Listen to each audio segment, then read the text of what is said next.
ಧರ್ಮಸ್ಥಳದ ವಿರುದ್ಧ ಷಡ್ಯಂತ್ರ ಅಪಪ್ರಚಾರ ಆರೋಪ ಪ್ರಕರಣ ಸಂಬಂಧ ಕೋರ್ಟ್ಗೆ ಎಸ್ಐಟಿ ಸಲ್ಲಿಸಿದ ಪ್ರಾಥಮಿಕ ವರದಿ ಹಲವಾರು ಕುತೂಹಲಕಾರಿ ಅಂಶಗಳನ್ನು ಬಹಿರಂಗಗೊಳಿಸಿದೆ. ಧರ್ಮಸ್ಥಳದ ವಿರುದ್ಧ ಆರೋಪ ಹೊರಿಸಿದ್ದ ಬುರುಡೆ ಗ್ಯಾಂಗ್ ಸದಸ್ಯನೋರ್ವನಿಗೆ ಅವರು ತಂದಿದ್ದ ಬುರುಡೆಯೇ ಕಾಟ ಕೊಟ್ಟಿತ್ತು ಎನ್ನುವ ಮಾಹಿತಿ ಎಸ್ಐಟಿ ವರದಿಯಲ್ಲಿ ಉಲ್ಲೇಖವಾಗಿದೆ. ಗ್ಯಾಂಗ್ ಸದಸ್ಯ ಜಯಂತ್ ಬುರುಡೆಯನ್ನ ರೈಲಿನ ಮೂಲಕ ದೆಹಲಿಗೂ ತೆಗೆದುಕೊಂಡು ಹೋಗಿದ್ದ. ಇತರರಾದ ಚಿನ್ನಯ್ಯ, ಗಿರೀಶ್ ಮಠಣ್ಣನವರ್ ಮತ್ತು ಸುಜಾತಾ ಫ್ಲೈಟ್ ಮೂಲಕ ತೆರಳಿದ್ರು. ಈ ವೇಳೆ ಒಂದೇ ರೂಮ್ನಲ್ಲಿ ಚಿನ್ನಯ್ಯ, ಮಠಣ್ಣನವರ್ ಮತ್ತು ಜಯಂತ್ ಮಲಗಿದ್ದ ವೇಳೆ ಕೆಟ್ಟ ಕನಸು ಬಿದ್ದು ಜಯಂತ್ ಕಿರುಚಿಕೊಂಡಿದ್ದ. ಇದೇ ಕಾರಣಕ್ಕೆ ಹೆದರಿ ವಾಪಸ್ ಬುರುಡೆ ತರಲು ಒಪ್ಪದೆ ಅದನ್ನ ದೆಹಲಿಯಲ್ಲೇ ಬಿಟ್ಟು ಬೆಂಗಳೂರಿಗೆ ವಾಪಸ್ ಆಗಿದ್ದ. ಬಳಿಕ ಮತ್ತೆ ವಿಮಾನದ ಮೂಲಕ ದೆಹಲಿಗೆ ತೆರಳಿದ್ದ ಜಯಂತ್ ರೈಲಿನ ಮೂಲಕ ದೆಹಲಿಯಿಂದ ನೇರವಾಗಿ ಮಂಗಳೂರಿಗೆ ಬುರುಡೆ ತಂದಿದ್ದ. ತಿಮರೋಡಿ ಮನೆಗೆ ಅದನ್ನ ಕೊಂಡೊಯ್ದಿದ್ದ ಎಂದು ವರದಿಯಲ್ಲಿ ಎಸ್ಐಟಿ ಉಲ್ಲೇಖಿಸಿದೆ. ದೆಹಲಿಯಲ್ಲಿ ಪ್ರತ್ಯೇಕ ರೂಮ್ನಲ್ಲಿ ಇದ್ದ ಸುಜಾತಾ ಭಟ್ ಅರಿವಿಲ್ಲದೆ ಬುರುಡೆ ಜೊತೆ ರಾತ್ರಿ ಕಳೆದಿದ್ರು.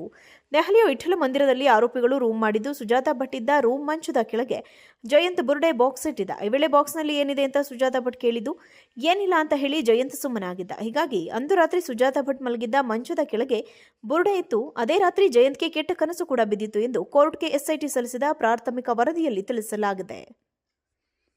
ಧರ್ಮಸ್ಥಳದ ವಿರುದ್ಧ ಷಡ್ಯಂತ್ರ ಅಪಪ್ರಚಾರ ಆರೋಪ ಪ್ರಕರಣ ಸಂಬಂಧ ಕೋರ್ಟ್ಗೆ ಎಸ್ಐಟಿ ಸಲ್ಲಿಸಿದ ಪ್ರಾಥಮಿಕ ವರದಿ ಹಲವಾರು ಕುತೂಹಲಕಾರಿ ಅಂಶಗಳನ್ನು ಬಹಿರಂಗಗೊಳಿಸಿದೆ. ಧರ್ಮಸ್ಥಳದ ವಿರುದ್ಧ ಆರೋಪ ಹೊರಿಸಿದ್ದ ಬುರುಡೆ ಗ್ಯಾಂಗ್ ಸದಸ್ಯನೋರ್ವನಿಗೆ ಅವರು ತಂದಿದ್ದ ಬುರುಡೆಯೇ ಕಾಟ ಕೊಟ್ಟಿತ್ತು ಎನ್ನುವ ಮಾಹಿತಿ ಎಸ್ಐಟಿ ವರದಿಯಲ್ಲಿ ಉಲ್ಲೇಖವಾಗಿದೆ. ಗ್ಯಾಂಗ್ ಸದಸ್ಯ ಜಯಂತ್ ಬುರುಡೆಯನ್ನ ರೈಲಿನ ಮೂಲಕ ದೆಹಲಿಗೂ ತೆಗೆದುಕೊಂಡು ಹೋಗಿದ್ದ.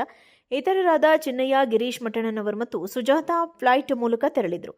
ಈ ವೇಳೆ ಒಂದೇ ರೂಮ್ನಲ್ಲಿ ಚಿನ್ನಯ್ಯ, ಮಠಣ್ಣನವರ್ ಮತ್ತು ಜಯಂತ್ ಮಲಗಿದ್ದ ವೇಳೆ ಕೆಟ್ಟ ಕನಸು ಬಿದ್ದು ಜಯಂತ್ ಕಿರುಚಿಕೊಂಡಿದ್ದ. ಇದೇ ಕಾರಣಕ್ಕೆ ಹೆದರಿ ವಾಪಸ್ ಬುರುಡೆ ತರಲು ಒಪ್ಪದೆ ಅದನ್ನ ದೆಹಲಿಯಲ್ಲೇ ಬಿಟ್ಟು ಬೆಂಗಳೂರಿಗೆ ವಾಪಸ್ ಆಗಿದ್ದ.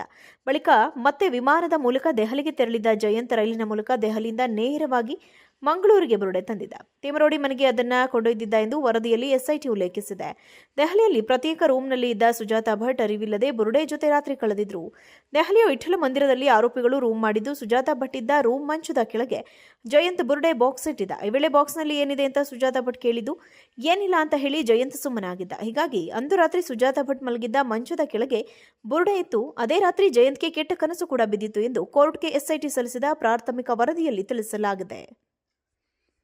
ಧರ್ಮಸ್ಥಳದ ವಿರುದ್ಧ ಷಡ್ಯಂತ್ರ ಅಪಪ್ರಚಾರ ಆರೋಪ ಪ್ರಕರಣ ಸಂಬಂಧ ಕೋರ್ಟ್ಗೆ ಎಸ್ಐಟಿ ಸಲ್ಲಿಸಿದ ಪ್ರಾಥಮಿಕ ವರದಿ ಹಲವಾರು ಕುತೂಹಲಕಾರಿ ಅಂಶಗಳನ್ನು ಬಹಿರಂಗಗೊಳಿಸಿದೆ. ಧರ್ಮಸ್ಥಳದ ವಿರುದ್ಧ ಆರೋಪ ಹೊರಿಸಿದ್ದ ಬುರುಡೆ ಗ್ಯಾಂಗ್ ಸದಸ್ಯನೋರ್ವನಿಗೆ ಅವರು ತಂದಿದ್ದ ಬುರುಡೆಯೇ ಕಾಟ ಕೊಟ್ಟಿತ್ತು ಎನ್ನುವ ಮಾಹಿತಿ ಎಸ್ಐಟಿ ವರದಿಯಲ್ಲಿ ಉಲ್ಲೇಖವಾಗಿದೆ. ಗ್ಯಾಂಗ್ ಸದಸ್ಯ ಜಯಂತ್ ಬುರುಡೆಯನ್ನ ರೈಲಿನ ಮೂಲಕ ದೆಹಲಿಗೂ ತೆಗೆದುಕೊಂಡು ಹೋಗಿದ್ದ. ಇತರರಾದ ಚಿನ್ನಯ್ಯ, ಗಿರೀಶ್ ಮಠಣ್ಣನವರ್ ಮತ್ತು ಸುಜಾತಾ ಫ್ಲೈಟ್ ಮೂಲಕ ತೆರಳಿದ್ರು. ಈ ವೇಳೆ ಒಂದೇ ರೂಮ್ನಲ್ಲಿ ಚಿನ್ನಯ್ಯ, ಮಠಣ್ಣನವರ್ ಮತ್ತು ಜಯಂತ್ ಮಲಗಿದ್ದ ವೇಳೆ ಕೆಟ್ಟ ಕನಸು ಬಿದ್ದು ಜಯಂತ್ ಕಿರುಚಿಕೊಂಡಿದ್ದ. ಇದೇ ಕಾರಣಕ್ಕೆ ಹೆದರಿ ವಾಪಸ್ ಬುರುಡೆ ತರಲು ಒಪ್ಪದೆ ಅದನ್ನ ದೆಹಲಿಯಲ್ಲೇ ಬಿಟ್ಟು ಬೆಂಗಳೂರಿಗೆ ವಾಪಸ್ ಆಗಿದ್ದ. ಬಳಿಕ ಮತ್ತೆ ವಿಮಾನದ ಮೂಲಕ ದೆಹಲಿಗೆ ತೆರಳಿದ್ದ ಜಯಂತ್ ರೈಲಿನ ಮೂಲಕ ದೆಹಲಿಯಿಂದ ನೇರವಾಗಿ ಮಂಗಳೂರಿಗೆ ಬುರುಡೆ ತಂದಿದ್ದ. ತಿಮರೋಡಿ ಮನೆಗೆ ಅದನ್ನ ಕೊಂಡೊಯ್ದಿದ್ದ ಎಂದು ವರದಿಯಲ್ಲಿ ಎಸ್ಐಟಿ ಉಲ್ಲೇಖಿಸಿದೆ. ದೆಹಲಿಯಲ್ಲಿ ಪ್ರತ್ಯೇಕ ರೂಮ್ನಲ್ಲಿ ಇದ್ದ ಸುಜಾತಾ ಭಟ್ ಅರಿವಿಲ್ಲದೆ ಬುರುಡೆ ಜೊತೆ ರಾತ್ರಿ ಕಳೆದಿದ್ರು. ದೆಹಲಿಯ ವಿಠ್ಠಲ ಮಂದಿರದಲ್ಲಿ ಆರೋಪಿಗಳು ರೂಮ್ ಮಾಡಿದ್ದು ಸುಜಾತಾ ಭಟ್ ಇದ್ದ ರೂಮ್ ಮಂಚದ ಕೆಳಗೆ ಜಯಂತ್ ಬುರುಡೆ ಬಾಕ್ಸ್ ಇಟ್ಟಿದ್ದ. ಈ ವೇಳೆ ಬಾಕ್ಸ್ನಲ್ಲಿ ಏನಿದೆ ಅಂತ ಸುಜಾತಾ ಭಟ್ ಕೇಳಿದ್ದು ಏನಿಲ್ಲ ಅಂತ ಹೇಳಿ ಜಯಂತ್ ಸುಮ್ಮನಾಗಿದ್ದ. ಹೀಗಾಗಿ ಅಂದು ರಾತ್ರಿ ಸುಜಾತಾ ಭಟ್ ಮಲಗಿದ್ದ ಮಂಚದ ಕೆಳಗೆ ಬುರುಡೆ ಇತ್ತು. ಅದೇ ರಾತ್ರಿ ಜಯಂತ್ಗೆ ಕೆಟ್ಟ ಕನಸು ಕೂಡ ಬಿದ್ದಿತ್ತು ಎಂದು ಕೋರ್ಟ್ಗೆ ಎಸ್ಐಟಿ ಸಲ್ಲಿಸಿದ ಪ್ರಾಥಮಿಕ ವರದಿಯಲ್ಲಿ ತಿಳಿಸಲಾಗಿದೆ.